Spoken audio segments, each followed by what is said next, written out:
Syria's war is now a battle for bread.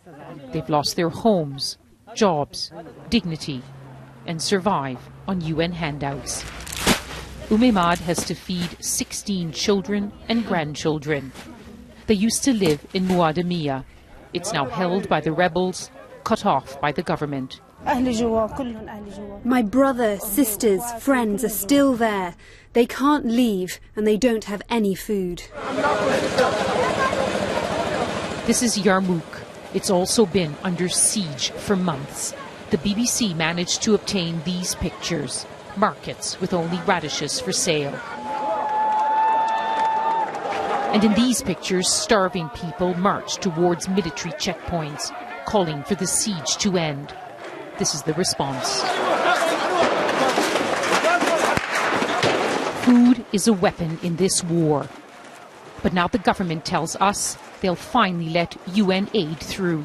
We have spoken to Valerie, Mrs. Amos, and we have told her there will be more access, more cooperation, particularly after the new achievements by the Syrian armed forces. So does that mean you are only allow aid to reach those areas where your forces have prevailed militarily? No, I can assure you it will go to all Syrians who are in need.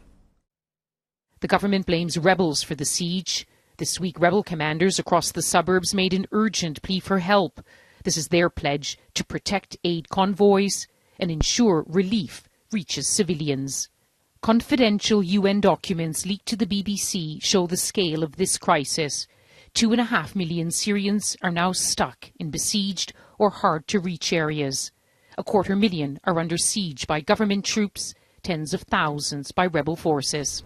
It's a huge crisis. We asked the UN if they believe this will now change. I had asked that the United Nations could go to all areas of Syria as I had requested. So the team here will explore exactly what that means in terms of our ability to go to the hard-to-reach areas and the besieged areas too.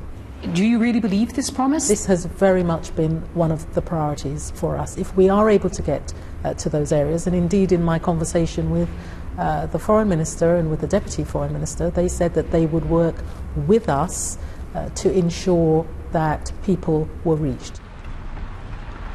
The government's promise comes as it makes military gains. Hijira was a stronghold of rebels linked to Al-Qaeda. The government insists this is a war against terrorism, and their confidence grows that the West will eventually accept that. Any breakthrough to ease the suffering of Syrian civilians is welcome.